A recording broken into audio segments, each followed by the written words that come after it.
Hola a todos, ¿cómo están? Bienvenidos a una semana más de su canal Estudiando con Jacqueline. La clase de hoy trata de los documentos administrativos. Es un tema muy interesante porque es el activo más importante de una empresa y sobre el que se sustenta la mayor parte del trabajo. Comencemos. Comenzamos respondiendo a la siguiente pregunta. ¿Qué es redactar? Consiste en expresar por escrito información importante que se desea hacer conocer para lograr un objetivo.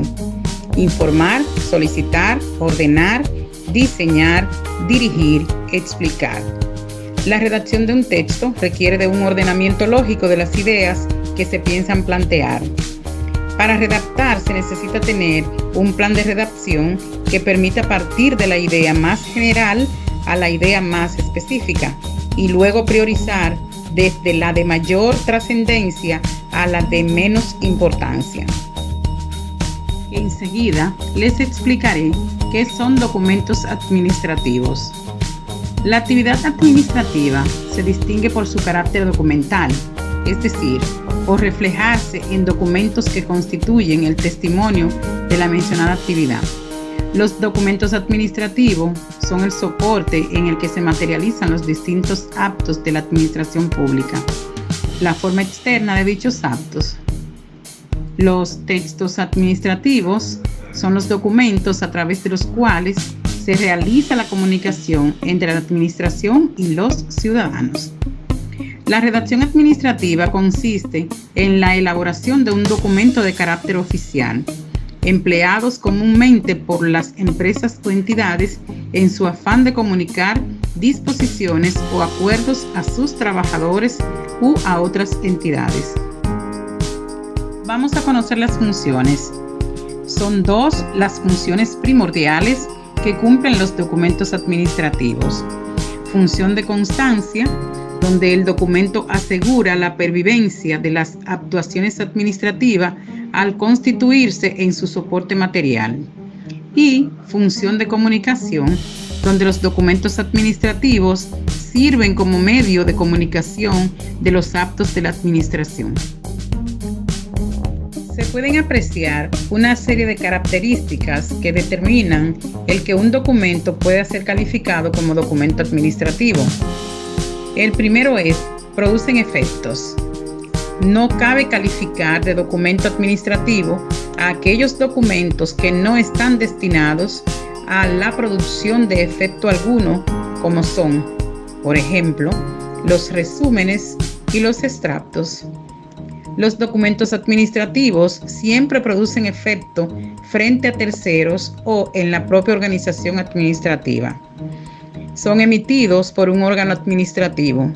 El emisor de un documento administrativo, aquel que lo produce, es siempre uno de los órganos que integran la organización de una administración. Y un documento es válido cuando su emisión cumple con una serie de requisitos formales y sustantivos exigidos por las normas que regulan la actividad administrativa. Los tipos de documentos son el oficio, la solicitud, el memorándum, la circular, la carta, el informe, el aviso, el acta, el currículum vitae y el correo electrónico. Enseguida te explicaré acerca del oficio.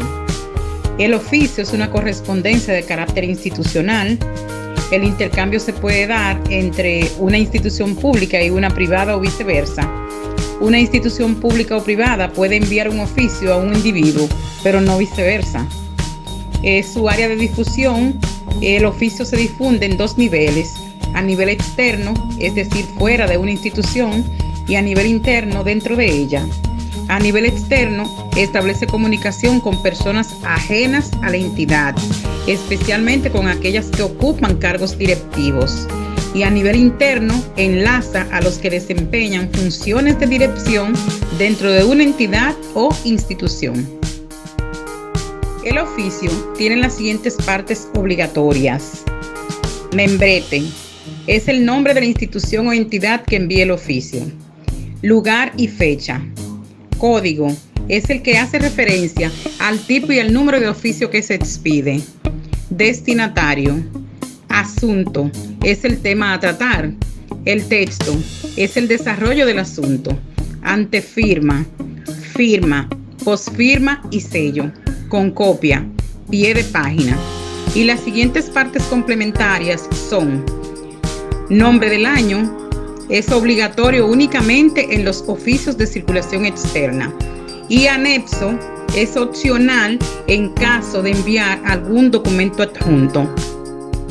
Hablemos ahora de la carta de solicitud.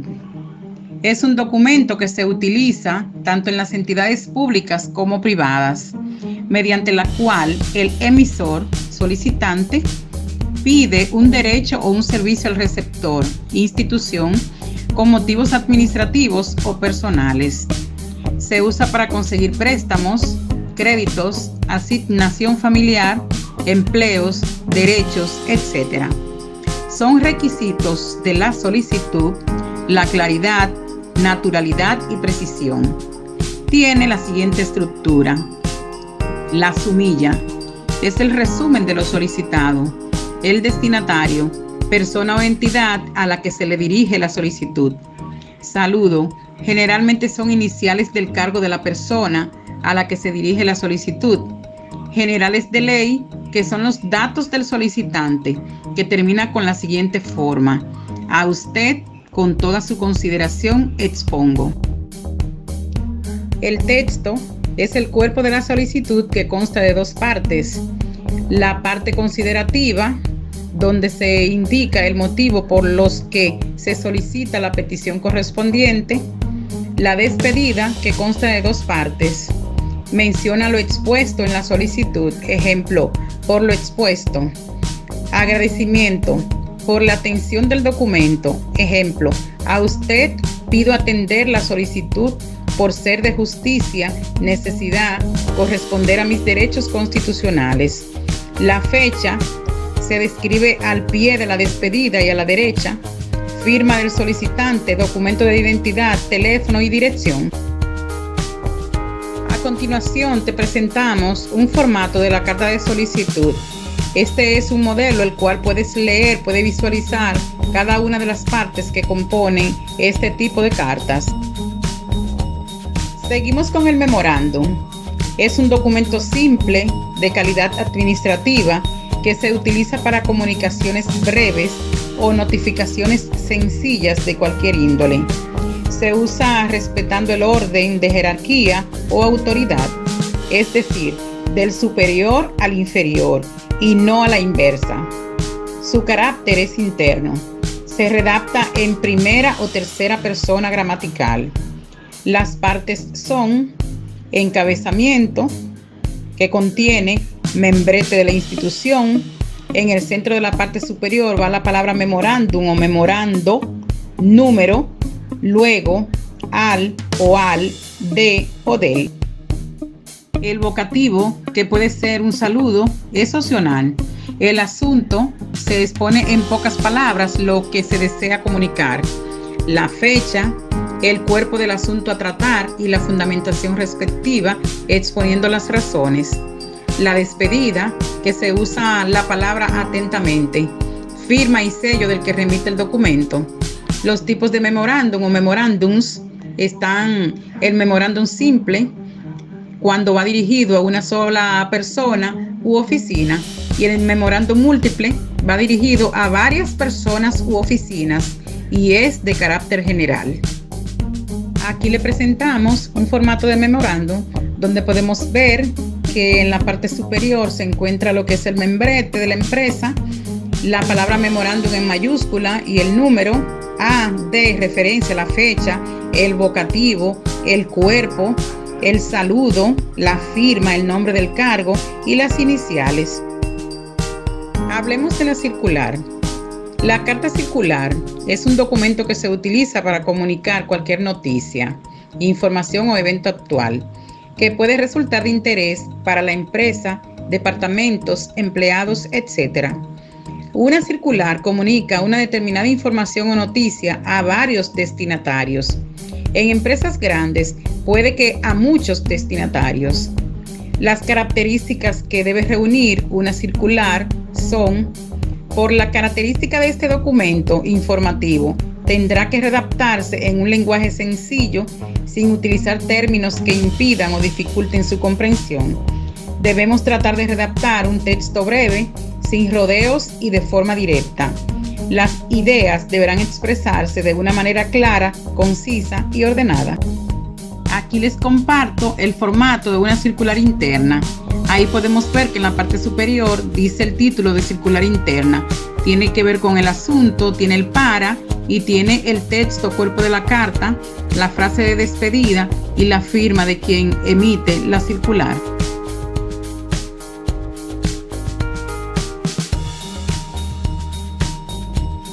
Hablemos de la carta. Es un documento de carácter privado que se utiliza fuera del Estado y entre personas naturales para tratar asuntos de interés común relacionados con la vida cotidiana.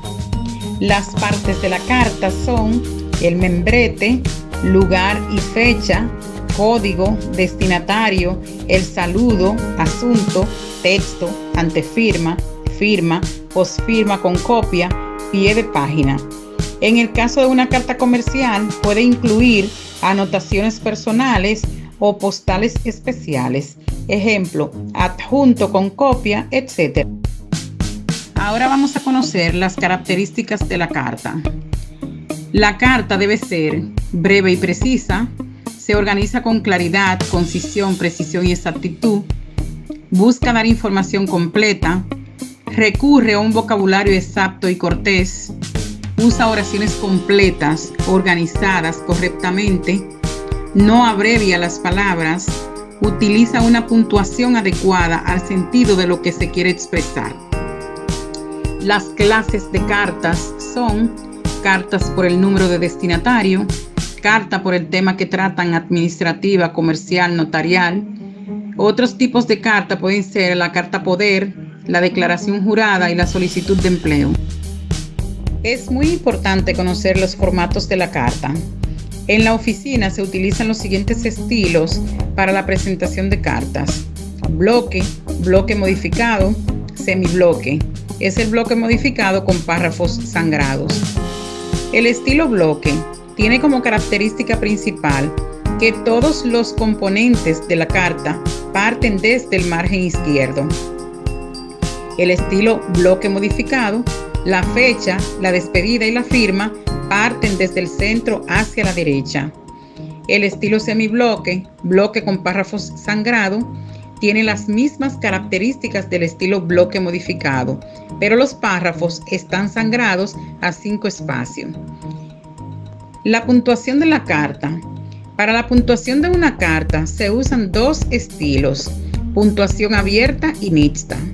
La puntuación abierta se caracteriza por la eliminación de los 2 puntos después del saludo y de la coma después de la despedida. Este estilo de puntuación ofrece una ventaja de economizar tiempo y esfuerzo. Aquí les mostramos un ejemplo de carta estilo bloque extremo y podemos visualizar cómo todo el contenido de la carta se va hacia la izquierda, como se explicó en la unidad anterior.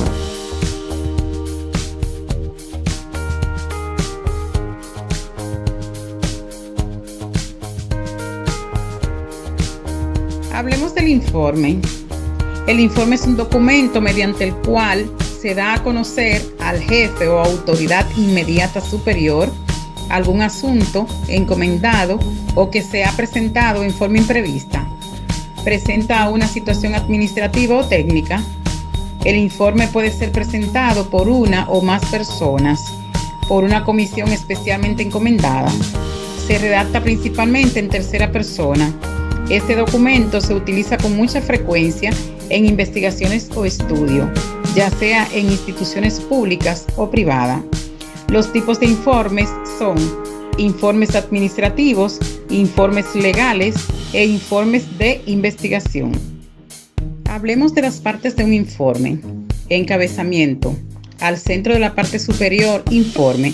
Luego de 2 espacios, las siguientes palabras: a o al, de o del, asunto y fecha. Introducción. Se estila las siguientes oraciones. Cumplo con informar a su despacho, la comisión que suscribe, en cumplimiento de lo dispuesto por la, de conformidad a lo solicitado. Texto del informe o cuerpo, indicar los hechos, exponer las razones, formular las recomendaciones y conclusiones. Despedida o fórmula de cumplimiento. Es cuanto tengo que informar a usted. Pido se sirva resolver de acuerdo a lo expuesto. Atentamente, firma y sello del informante o posfirma. Ahora les mostraré las características del informe. El propósito del informe, como su nombre indica, es informar. Sin embargo, los informes pueden incluir elementos persuasivos, tales como recomendaciones, sugerencias u otras conclusiones motivacionales que indican posibles acciones futuras que el lector del informe pudiera adoptar. Dentro de sus características tenemos que es un texto expositivo, es un texto explicativo, tiene como propósito dar información sobre resultados de investigación, se centra en un tema determinado, utiliza un lenguaje objetivo, se escribe en tercera persona, la estructura predominante es la enunciativa. En este tipo de textos también está presente una estructura argumentativa. Y por último, en ellos también aparece la estructura descriptiva porque se describen hechos. Vamos a ver los tipos de informes según su estructura. Finalmente, podemos diferenciar tipos de informes según la estructura del texto y la exposición de las ideas. Informes expositivos son aquellos que recogen información sobre un tema sin incluir conclusiones o evaluaciones. En ocasiones reciben el nombre de dossier. Están los informes analíticos, tienen como finalidad justificar una decisión o una acción ya realizada o al menos planteada previamente. Pueden denominarse propuesta o proyecto. Y por último, los informes persuasivos, que son informes con los cuales se pretende convencer al destinatario para que tome una decisión específica en la línea de lo que se expone en el estudio. Aquí te presentamos un formato de informe donde contiene lo que es el membrete, el título, la fecha, el objetivo, el procedimiento, el análisis, las conclusiones, las recomendaciones y las firmas del cargo.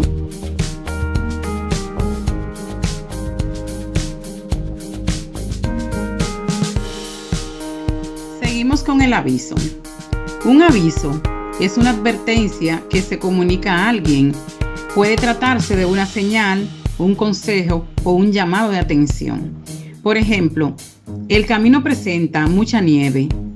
Esté atento a los avisos de las autoridades. Recibí un aviso de la compañía telefónica sobre posibles cortes en el servicio.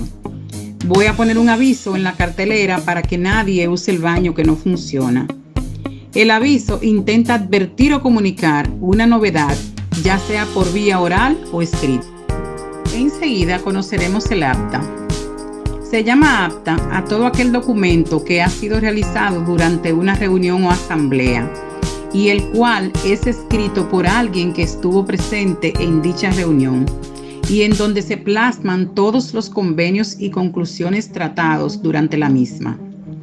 La elaboración de un acta permite que la reunión celebrada tenga validez y si se llega a dar el caso, puede servir de prueba si se presenta algún inconveniente. Un acta, por lo regular, siempre debe llevar la fecha, lugar y la hora en que se realizó, además de una pequeña introducción del motivo de la realización de la misma. Generalmente, estas son guardadas o registradas en un libro de actas, en el cual están todas las actas hechas durante un periodo determinado y de forma cronológica, tomando en cuenta que todas sus páginas deben estar enumeradas para llevar un orden. Hablemos del correo electrónico. El correo electrónico es una forma diferente y más rápida de escribir cartas. Una de las grandes ventajas del correo electrónico es la facilidad para enviar un mensaje a varias personas simultáneamente. Sin embargo, esta ventaja no está exenta de riesgos. Si adoptamos la costumbre de enviar únicamente los mensajes que son de interés entonces estaremos seguros de que los receptores los recibirán y los leerán con interés. De lo contrario, pasarán a ser eliminados. En estos mensajes es importante ser concretos. Igualmente debemos dar respuesta para que el emisor sepa que su información ha sido recibida.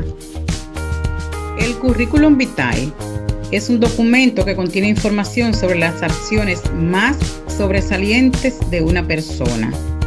Sus clases son: por presentarse con documentos sustentatarios o sin ellos, son Curriculum Vitae documentado y sin documentar. Por su grado de complejidad, pueden ser Curriculum Vitae básico, con fines profesionales y con fines académicos. Aquí te muestro un ejemplo de Curriculum Vitae que posee los datos personales, la educación o instrucción que has recibido, los cursos realizados, la dirección, nombre, número telefónico y todo lo que tiene que ver con tus datos personales.